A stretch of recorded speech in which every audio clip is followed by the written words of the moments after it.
का अरब 22 Arab country तेल यहाँ निकलता, पेट्रोल, डीजल, मट्टी का तेल, ये सयाल जितने भी अनमोल दौलत है ये सब अरब कंट्री के अंदर। वो लोग गाड़ी भी सोने और चांदी की से बॉडी बनाते हैं, गाड़ी की 5-5, 6-6 टन की गाड़ी बनाकर अपने बेटियों की शादी के अंदर में अपने दूल्हे को, अपने दामाद को देते। सबसे ज्यादा पैसा किनके पास? अरब कंट्री के पास। लेकिन अरब कंट्री के पास अगर कुछ नहीं है तो कोई तालीमी इदारा नहीं है, एजुकेशन के लिए कोई तालीमी इदारा नहीं। ये सबसे बड़ी बड़ी हिदायत की वजह जब चली गई 1924 के बाद। ऐसा 4-4 शादियां किए हुए हैं, एक भी विवाह अपना अपना शेख बोलते हैं, एकदम एयर कंडीशन गाड़ी में घूम रहे हैं, नस्ल के लिए कुछ कर रहे हो, कुछ नहीं करेंगे, हम तो शेख हैं, हमारे नौकर है, काम कर रहे हैं, बच्चे हैं, हाँ बच्चे हैं, इतने मोटे मोटे बच्चे होते हैं, बच्चों पर कोई परवरिश नहीं, 4-4 शादी करने को फर्ज समझते हैं। और यही कॉन्सेप्ट हमारे देश के प्रधानमंत्री जी को हो गया कि अरे मुसलमानों में 4 शादी कंपल्सरी लाओ, यूनिफॉर्म सिविल कोड लेकर आओ, यूनिफॉर्म सिविल कोड नाफिज करो तो ये 4 शादी एक शादी में बदल जाएगी, एक ही शादी कर सकते हैं। ये बात कई जगह बताई जा चुकी है कि 4 शादी इस्लाम में फर्ज नहीं है। इस्लाम में अगर आपके अंदर सकत भी नहीं है, आप अगर नफका नहीं दे सकते तो आप पर एक भी फर्ज नहीं।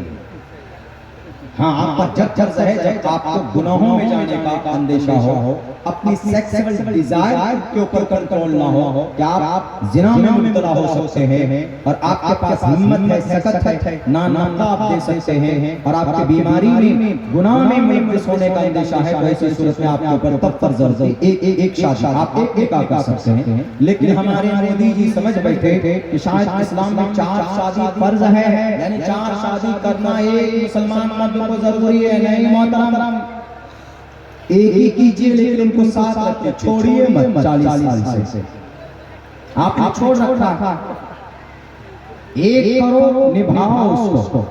हाँ, यहाँ ऑप्शन ये है कि अगर कोई औरत बांझ निकल जाए, इस्लाम में ये ऑप्शन है, कोई औरत बांझ निकल जाए या बीमारी हो जाए, कैंसर हो जाए, मौलिक बीमारी हो जाए, तो इस्लाम कहता है कि दूसरी भी अब तुम कर सकते हो। आप यहाँ तो कर ही नहीं सकते, दूसरी नहीं कर सकते, नहीं तो आप बैंड बजा सकते हैं। तो एक तो की नहीं शादी उत्तर प्रदेश के साथ, क्या पता बीवी का मकाम मर्तबा क्या होता। एक साथ किए हुए हैं हमारे देश के बड़े लीडर, तो 42 साल से अपनी मोहतरमा को अलग किए हुए, उनकी कोई जनरेशन नहीं, उनकी कोई औलाद नहीं, तो वो चीजें आ गई। ये कौम कमजोर नहीं है, लेकिन एक भी तालीमी इदारा बता दीजिए। आपने कभी सुना है कि हम जा रहे हैं कतर पढ़ने के लिए? नहीं। कतर क्यों जा रहे हैं? पैसा कमाने। अरब कंट्री क्यों जा रहे हैं? गलत क्यों जा रहे हैं? पैसा कमाने। पैसा है वहाँ पे, लेकिन वहाँ पे तालीमी इदारा है। तालीम के लिए बच्चे कहाँ जाते हैं? हाई स्टडीज के लिए यूक्रेन जाते हैं, स्पेन जाते हैं, ब्रिटिश रशिया जाते हैं। मेरे मामू रशिया से एमडी किए, रशिया गए, रूस गए, वहाँ से तब वो यूक्रेन शिफ्ट हुए, अभी वहीं पर नेशनलिटी मिली।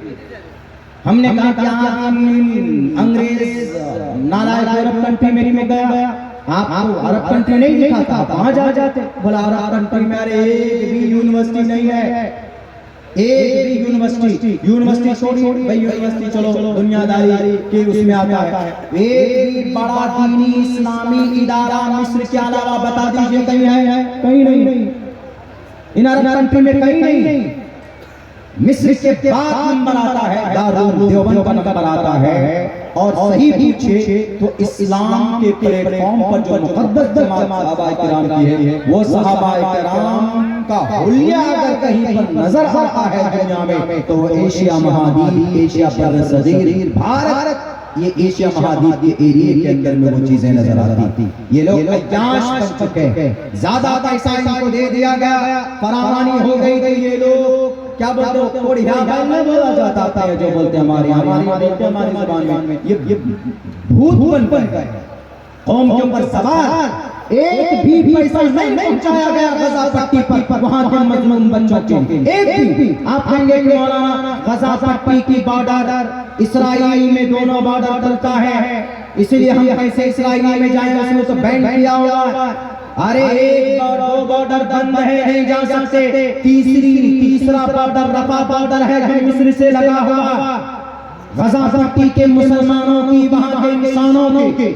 और दुनिया सुनो, आप अगर ऐसा लगता है आपको कि वहां मुसलमान है इसीलिए वहां के लिए आप बात करते, फलस्तीन के लिए नहीं। अगर फलस्तीन में गजा पट्टी पर कोई भी धर्म का आदमी होता, किसी भी धर्म से बिलोंग करने वाले होते, अगर उन पर बम और बारूद बरसाया जाता तो हम उनकी निंदा करते, हम उनका विरोध करते। और गजा पट्टी पर मजलूमों की मदद एक मुल्क कर सकता था और बड़ी तादाद में कर सकता था। है ही कितना बड़ा गजा पट्टी का इलाका, 40 किलोमीटर लंबा, 12 से 6 किलोमीटर चौड़ी ये पट्टी। इसके अंदर 40 से 45 लाख लोग बसते, उनकी मदद की जा सकती थी। अगर मिस्र बॉर्डर खोलकर अपने अंदर समो लेता कि आओ हम तुम्हारी मदद करेंगे, लेकिन मदद के लिए खड़े नहीं हुए। मिस्र ने बॉर्डर बंद कर दिया और कहा कि तुम्हारे लिए कोई जगह नहीं है, तुम जाओ मरो। अब जाए गजा पट्टी के लोग तो कहां जाए? एक तरफ समंदर है,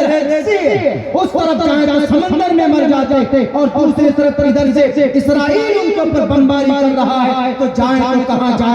मेरे भाइयों, यूनिटी नहीं दिखी आलम मुसलमानों में, सब सिर्फ गुफ्तार के काजी दिखे, सिर्फ कुत्तों की तरह भूलते नजर आए सारे कंट्री के लोग। अरे कुछ नहीं कर सकते थे अरब के लोग, तेल बन सकते थे तुम इस्राइल और अमेरिका का तेल कहां से लाओगे तुम? सैयद शाह फैसल ने 1968 में तेल बन गया था इस्राइल का, 2 दिन के अंदर घुटने पे आ गया था। कौन? अमेरिका भी और इस्राइल भी। तेल हमारा इस्तेमाल करोगे, 380 प्रोडक्ट भारत के अंदर यूज किया जाता है, कुछ नहीं कर सकते, बाइकाट कर देते उनके प्रोडक्ट का। क्यों बाइकाट करते थे? इसलिए कि तुम्हारा बम मजलूम लाचार बेबस बच्चों के ऊपर जाकर बरस रहा है। तुम जालिम हो, तुम टेररिस्ट हो, तुम आतंकवाद हो। आज मुसलमानों को आतंकवाद बोलते थे दुनिया के मीडिया वालों, शर्म करो। आतंकवाद कौन? जिसने 25,000 लाचार गजा पट्टी में लोगों को मारा, वो आतंकवाद। जिसने 1.25 लाख लोगों को अफगानिस्तान में मारा, वो आतंकवाद। इस्लाम ने किसको मारा? कितनों को मारा?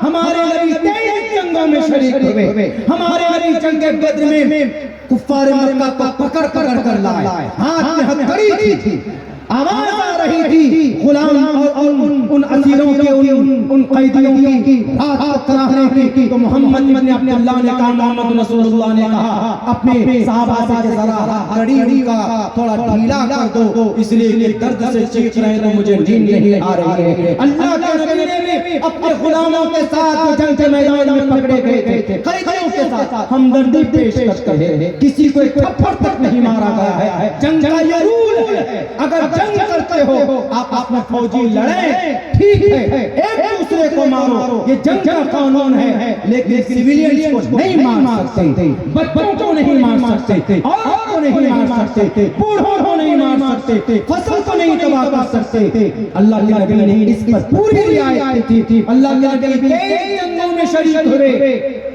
बल्कि रही मखतूम मौलाना मुबारकपुरी की एक अहले हदीस आलिम की मजबूत किताब है, मजबूत किताब सीरत के ऊपर। और रही मखतूम पढ़िए, इबादत किताब है, इबादत किताब है। उस किताब के अंदर 27 गज़वात में मोहम्मद खुद शरीक हुए, लेकिन आप मोहम्मद रसूलुल्लाह ने किसी भी इंसान का, किसी भी मुशरिक का, किसी भी अपने जानी दुश्मन जो सामने थे उनका भी एक कतरा खून तक मोहम्मद इब्न अब्दुल्लाह मोहम्मद रसूलुल्लाह ने नहीं बहाया। जंग का पूरा लिहाज रखा।